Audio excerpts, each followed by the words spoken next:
Thanks to the support as a channel member, Todd Thomas. Well, here we go then, folks. We are in the end times. We're going to do a season review of our final full season with Bourne, and we're going to get stuck into the start of the Club World Championship. This is our final chance for some silverware. Let's not mess this one up, eh?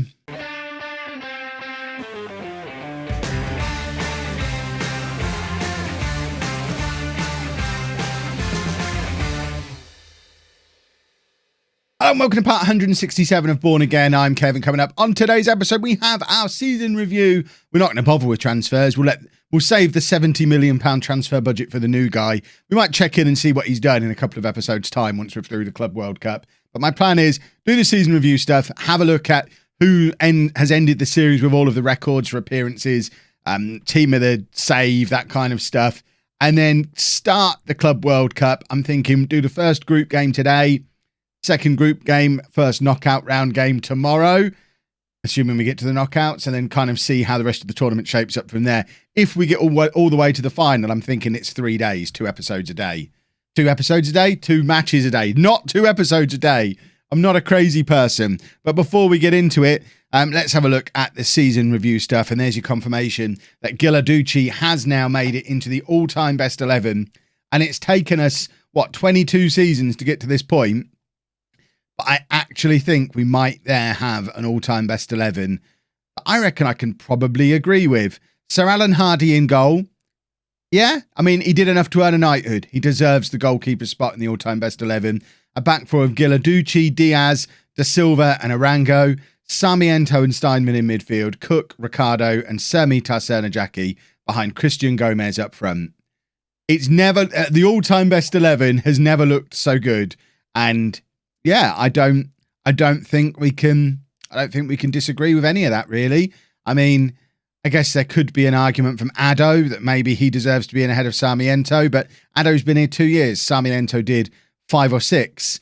There could be an argument. I mean, Mendoza, if the save went on another 3 years, Mendoza ends up in goal. We know that happens. Domenico will probably end up front in 2 or 3 seasons' time, but based on what we've experienced and what we've gone through together, I think that is an appropriate team of the series. Sir Alan Hardy, by the way, is now still at Sheffield Wednesday, knocking about in the Championship. He's been there 4 years now.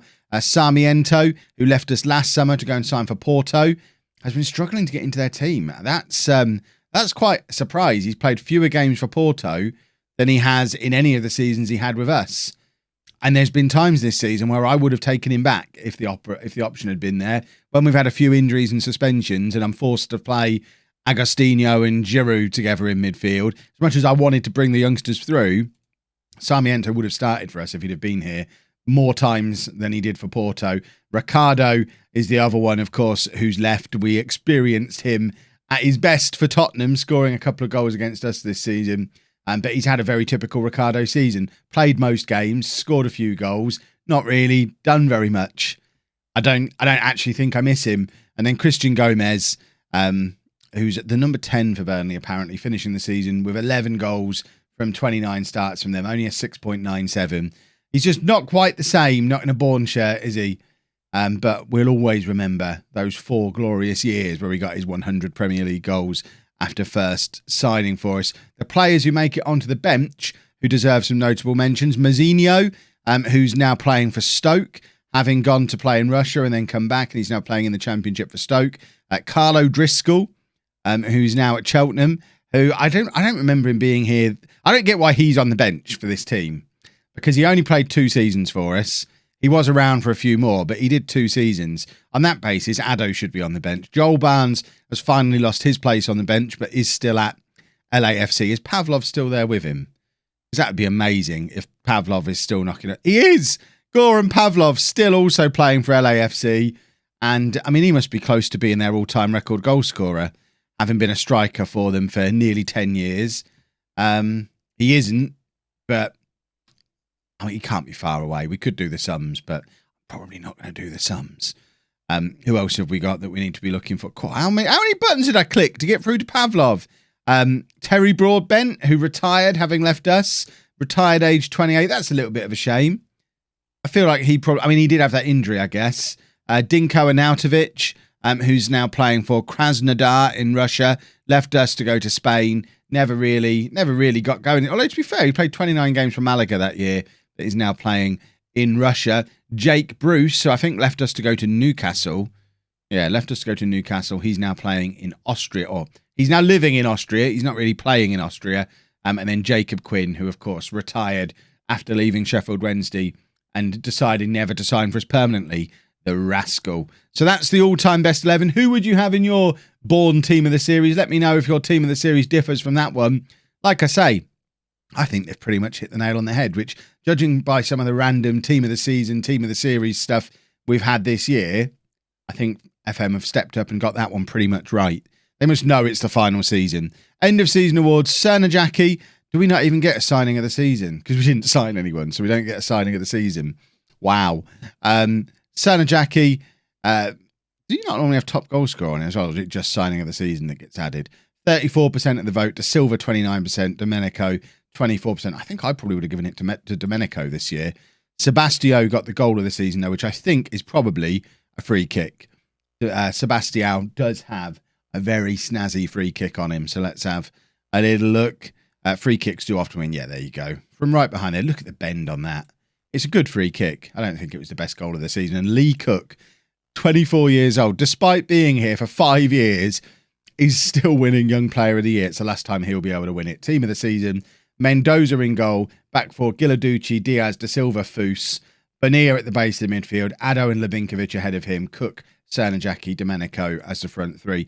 Interestingly, that's a very similar team to the all-time best 11 as well, which I guess suggests that Bourne have pretty much peaked. If anything, peaked last year at the Champions League win, and now we've started the rebuild job for the next guy. We've got rid of the deadwood, we've left the core and a pile of cash, and it's going to be very interesting to see where Bourne are in 5 years' time, and there'll definitely be a video coming up over the next week or so where we go 5 years into the future and see what happens next with Bourne.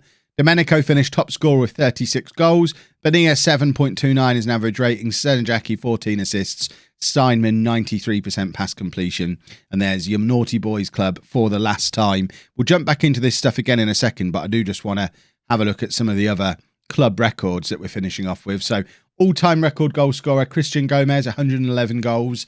Nobody ever beat Hector Ingram's goals in a season of 42, though. And it is Mitar Cerner Jackie who's ended with most league appearances on 223. He's going game for game with Da Silva, so that could well change over the next couple of years, and we'll obviously check in on these records again when we do the 5 years in the future video. Lahif, he was never beaten for his league goals in a season at 35. He's just been having a lovely time playing in Greece for PAOK ever since.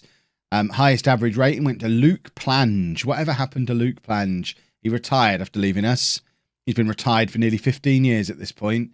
Youngest player we ever used was Lloyd Ward, who was 16 years old when he played for us way back in right at the start of the first season. We never had a younger player than that, and the oldest player also played in that game, Julian Joachim. What a variety. We had our youngest player and our oldest player records set in the first game of the series, and then the signings started. Jacob Quinn, fastest goal at 13 seconds. Most goals in a match, Japhet Mata, scoring 4. I think there were a couple of other people who scored 4, notably Cerner Jackie, although it wasn't in a league game. But again, Mata was incredible those first couple of seasons. Most assists in a season was Marlon Pack, who is still our head of youth development all these years later. 50 years old now, Marlon Pack. He's been associated with Bourne Town Football Club for 15 years at this point. Good work, Marlon Pack. Most clean sheets in a season, Sir Alan Hardy, 26.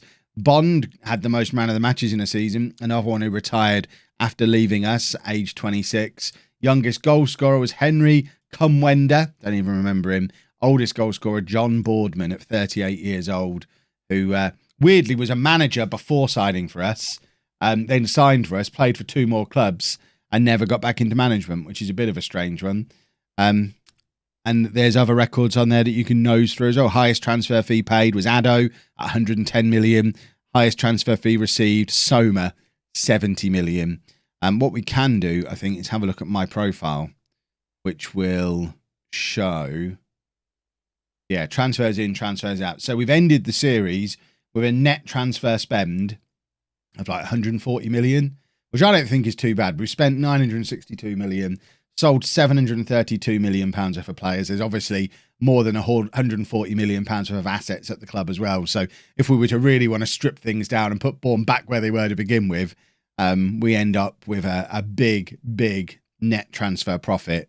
Only managed one club, been there for nearly 8,000 days. We've obviously got another tournament to play yet, but that's how my career has turned out. Let's just finish off the last couple of bits of this season review. A disappointing season, really. We can't pretend it wasn't.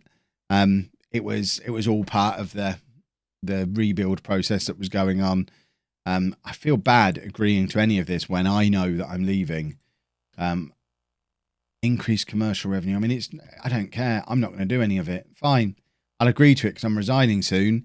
And it feels bad that I can't tell you. But when you go on here, you only have the option. It doesn't even show you now. You can resign. In fact, can I not just resign? Oh, there you go. Resign. So I can only resign immediately. The option to do it at the end of the season was only retire at the end of the season. I didn't want to retire at the end of the season. And I also didn't want to announce my resignation and then miss the World Club Cup, which was the only reason we were playing on. Let's passionately say we should win the league next year. Yes, I think we're capable of becoming champions, but I'll let the next manager have that conversation with you. Anything else we need to be aware of in here? Bonilla has won Footballer of the Year. Congratulations to him. He's also won PFA Player of the Year. Domenico winning the Golden Boot. Good to see that come back to Bourne after a couple of years away. And there is the Premier League Team of the Year, and it contains Serna Jackie and Domenico, plus a load of Liverpool players and Tottenham's right back. There we have it. Right, the plan now is to jump forward until Club World Cup stuff starts happening. I assume nothing is going to happen for a little while on that front, so I'm not going to get involved in any transfers. I'm going to leave all that for the new guy. Let's go and see who we get in our group and see who we play first and get that first game played. Here we go then. Draw has been made for the FIFA Club World Cup. We are in a group with Al Duhail, who... My mouse isn't working. Al Duhail, who are from Qatar. And Chivas, who, interestingly, are going to be the team I'm managing next in the new series that starts after this one. More details on that to follow. Not today, but keep your eye out. I've got a date for you. Monday, 24th of August. 4 p.m. in the slot that these videos live in, my new save with Chivas begins. So it'll be interesting to have a first look at them. Admittedly, 22 years in the future, so probably not fully representative of the team I'm going to be managing. Looks like they've done quite well without me. 1, 2, 3, 4 league wins. Have they won the big one? They haven't. So relatively competitive in Mexico, but not so much nationally. Although, there you go, they won the Champions Cup in 1978. So, you know, we'll sort this out. We'll have them doing wonderful things. And as ever, of course, there's going to be a twist to that save as well. It's not just as simple as we're going to Mexico to manage a football team. Those of you who do know anything about Mexican football, of which I do not consider myself one of those people, does it actually have... There you go. Chivas are not allowed to sign non-Mexican players. So I'm going to be forced into only having Mexican players. And you know what? I'll tell you the twist now as well. It's going to be a director of football save. So not only are we not going to be able to sign non-Mexican players, I'm not going to be in control of any of the transfers. So my director of football will be doing all transfers in and transfers out. And they all have to be Mexican. And we're going to try and win the... is it the Champions League? That one? Is that what it is? Does that still exist? CONMEBOL Libertadores. Does that have MLS teams in? Maybe it's... There is a North American Champions League, isn't there? You lot will tell me all about it. It's probably best that you know now so you can tell me all about it. But that is a new series coming soon. Other teams who are going to be in this Club World Cup with us if we get back into focusing on that. Again, if we have a look at all groups, there's 5 English teams out here. So Man United are in that group. That looks like a difficult group for Tottenham. Bayern Munich, Real Madrid and Tottenham all in the same group. We're looking at that group thinking, silly old Tottenham. We've got Arsenal. I've got a group that's relatively easy, similar to ours. That's have Liverpool. Poor old Tottenham. What did Tottenham do to end up with that group? I know Barcelona, wherever they are, qualified as Spanish champions. They had to play the preliminary game that we had to do with Apollon in that series, and they've now been given a relatively easy group as well, as have Paris Saint-Germain. So we need to get through the groups, and then it's quarterfinal, semi-final, final, and we are trying to win the thing. It has traditionally been won by an English team, with an English team runner-up and an English team in third place. So we should be feeling relatively confident going into it, but we will now jump forward to game day and see how we get on against Al Duhail. So this is the team we're putting out there for our first game in the Club World Cup. You'll notice we are missing Lee Cook, who got injured as part of England winning the Nations League, which we've just done. We are going to be having the World Cup coming up in a few days' time, which is taking place next summer. For some reason, I can't click on England. Have I actually broken the game? Can I click on anything else? I can. I just can't change to England, presumably because it's match day. But we have just won the Nations League, so we're looking good for a good World Cup next summer. But Lee Cook did pick up an injury as part of that, so he's going to be missing for the early parts of this. We've also got Addo, Nixon Burke, Sebastião, and Giro all on international duty. They're all going to be back on the 1st of July. In fact, Addo's not back until the 20th of July. He's off at the African Cup of Nations. So Addo is going to be no part of this tournament. But the three youngsters are going to be done with their England under 21 football around about the quarterfinal, semi-final stage, and they are in the squad. But as it is, it's we're quite restricted on who we're able to play, which is why we've got Calderon and also Laval are going to be in the team for today. So going Mendoza in goal, a back four of Giladucci, Da Silva, Diaz and Arango, Benir at the base of the midfield, Labinkovic and Laval ahead of him, Calderon and Sir Mitar Cernajaki behind Domenico up front. We're looking for early goals and then resting players, because playing Cernajaki when he's only 88% conditioned is never a good idea, especially when we know there's big games are coming. So we want to get goals scored early. How did I not do a team talk there? That didn't give me the option to do a team talk.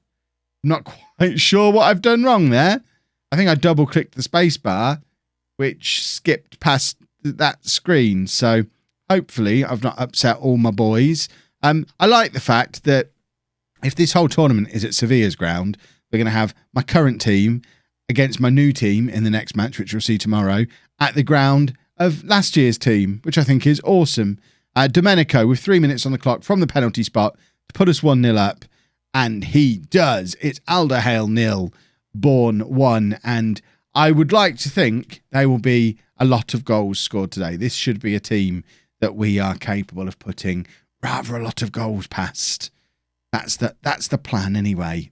Similar to what, if you've been watching the Apollon series as well, and you should be, if we get to like 8 or 9-0 up, we might just skip to the end, because I think we had Apollon against Auckland City in the Club World Cup in that series, and I think we won 10-1 in the end. And I didn't make you stick around for the entire game, because it actually gets quite hard to commentate on if it becomes too dominant and too easy, which at 2-0 after 10 minutes, we might be heading in that direction. But we'll stick with it for a little while. See if Al Duhail have a chance to work their way back into the game. And then I guess we could potentially skip forward and do Chivas today as well.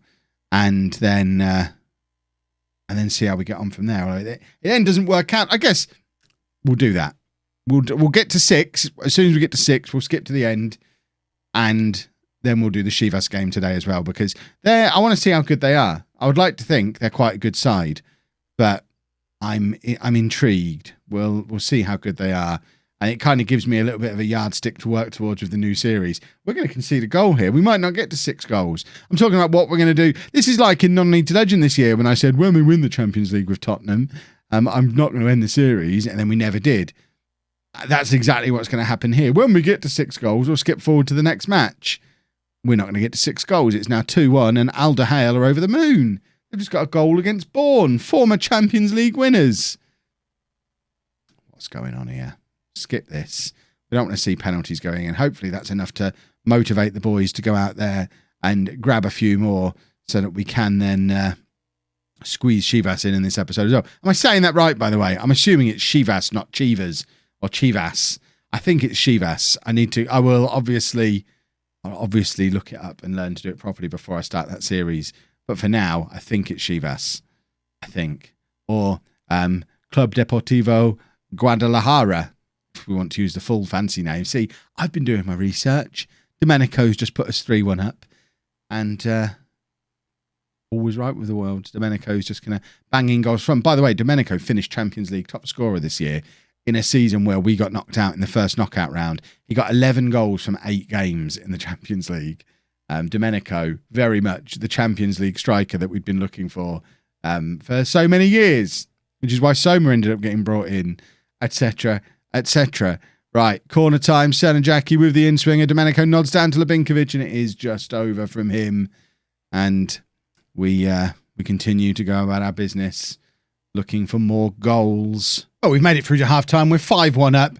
Domenico has a hat-trick. Serna Jackie has scored as well. I think that's probably my cue to take Serna Jackie off. Agostino can come on for him. Briseño can come on for Domenico. We'll get the best right back in the world, Stephen Foose, on. Can we make another change? No, just the three changes that we're able to make, but we'll do them all at half-time. Just keep things nice and fresh, and we can actually do a team talk now. And now I'm going to drift off again now and come back, maybe show you a goal or two more, show you a final score, but I'm not even watching this because we're winning it so much. Because we're winning it so much, there's a sentence. So I'm not going to make you sit through and watch the entire match of us just scoring goals. That would be mad. Are we going to grab one here? We could watch this one and then cut back for the 10th one when that comes in. Labinkovic to Foose, best right back in the world. Best right back in the world, probably would have scored there. But it finished 5-1 in the end, so just as well we didn't stick with it. That second half, yikes. But a 5-1 win, that does put us in good stead. Let's go play Chivas and get used to seeing our new team in action. So a couple of changes then. Briseño comes in on the left-hand side. We've never actually played him there before, but apparently he's accomplished at it. So he can play there a little bit. Steinman, Labinkovic, Bonilla with a new look midfield with what's-his-face, Laval dropping down to the bench. Lee Cook fit enough to be on the bench, although only fit enough to play an hour if he were to come on, and we don't really want to use him in a game like this. But we have actually managed to get 8 substitutes together for this game now, and hopefully, assuming we do progress, hopefully the youngsters will be back and we'll be a little bit closer to a full squad, which I think we're going to need if we come up against bigger and better opposition. That's not to say that Chivas aren't big and good opposition, because obviously they are, or else why on earth would I want to manage them? Let's see how they come. This is the yardstick now. I don't envisage the new series to be 22 seasons long like this one has been, but if it is, we need to make sure after 22 seasons, our Chivas team is better than this one that we're facing with Bourne. So this is where we find out just how good they are based on how much we tear them apart. If they beat us, then this whole series has been for nothing, and we'll just move on to the next one immediately. Forget the World Cup. New series starts tomorrow. It won't start tomorrow. He's not even close to ready. I don't even have an intro yet. It'll be a little while. It's starting on the 24th of August, no matter what happens. But it is quite cool how things have worked out, that you get to see this, see the new team. It's the first time I've ever played in a game involving them in Football Manager. In all my 25 plus years playing this game. So it's quite cool that we get to see them a little bit at the end of this series. And then we get to see a lot of them in the new series. Arango is in on this right-hand side, cross to Domenico, and Domenico scores, and that's his 40th goal of the season to put us 1-0 up, and pretty much, I mean, if we win, we are through to the quarterfinal, because that's both games won then, so the other two teams can't win both of theirs. Magic. So, I know a couple of people are probably going to be asking down in the comments why I'm choosing to do the new series with Chivas. There are a couple of reasons. Firstly, people have been telling me for years to do an Athletic Bilbao save, because they can only sign Basque players. And I like the idea of it, but I think it's a little bit overdone. It's kind of a go-to save that lots of people do. And we were having a little bit of a discussion about it over on the Discord. And someone said, you know, there's a team in Mexico that only sign Mexican players. And I said, there is. This sounds interesting. So it allows us to do that kind of thing that a lot of people have been asking for a long time. And I think the idea of only being able to have Mexican players means we can, I can prove that I can get the job done without some of the things that I maybe rely on as a crutch occasionally. My Brazilian wonder kids, my my constant loans of players from either bigger clubs or bigger leagues, which you've seen in all of the series that I've done before. But we're also going to put the director of football twist on it so that, again, we can't just rely on Cerner Jackie, for example, as we have with Bourne. Cerner Jackie's come in and basically won us the Champions League. Well, in a director of football series, he might still sign for Bourne. He probably doesn't. He might still sign for Bourne. But if he does, he's gone after 2 years. As soon as clubs start sniffing around, that first time proper transfer offers start coming in for him, Cerner Jackie's gone.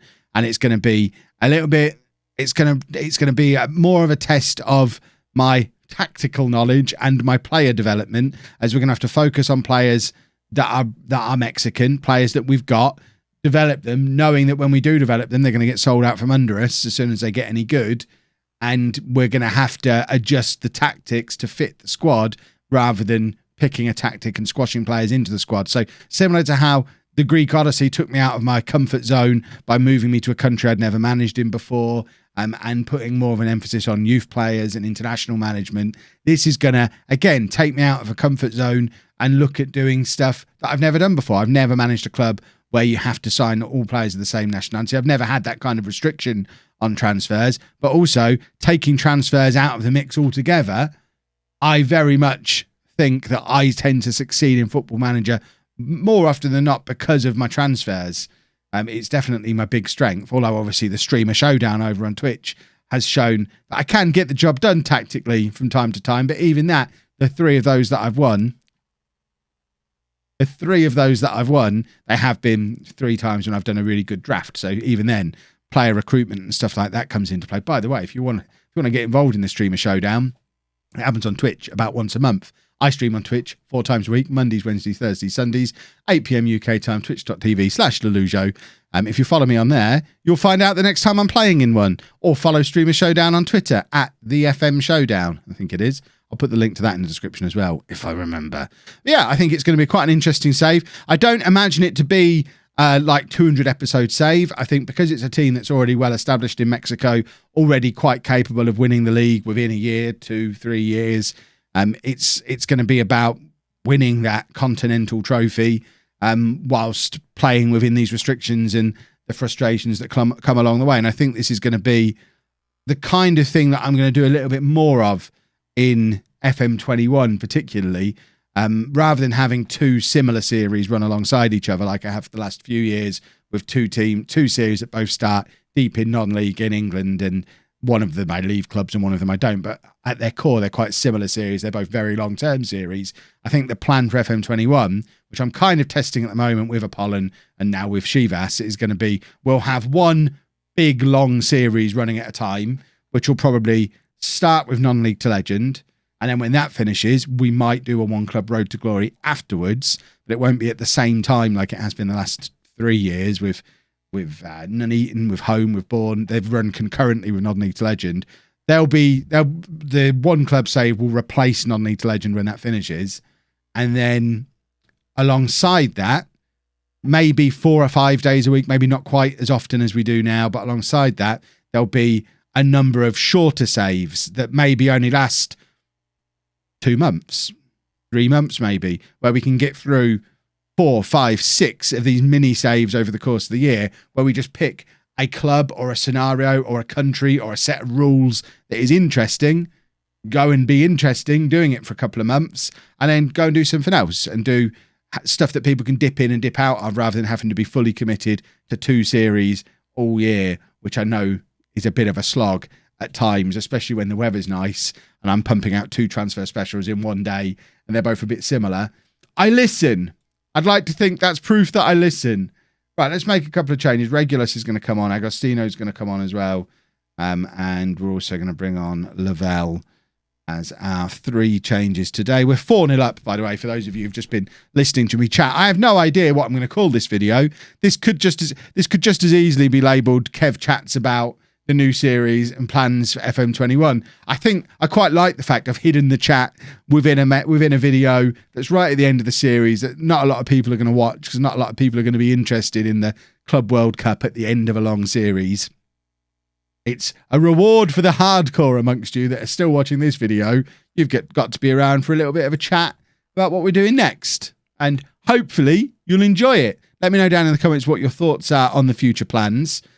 We have qualified for the quarterfinal, and that's where we'll pick things up tomorrow. And hopefully over the next couple of days, we'll win the Club World Cup. If you've enjoyed that, please make sure you leave a nice big thumbs up on there for me. Subscribe to the channel for daily Football Manager videos. And thank you very much for watching.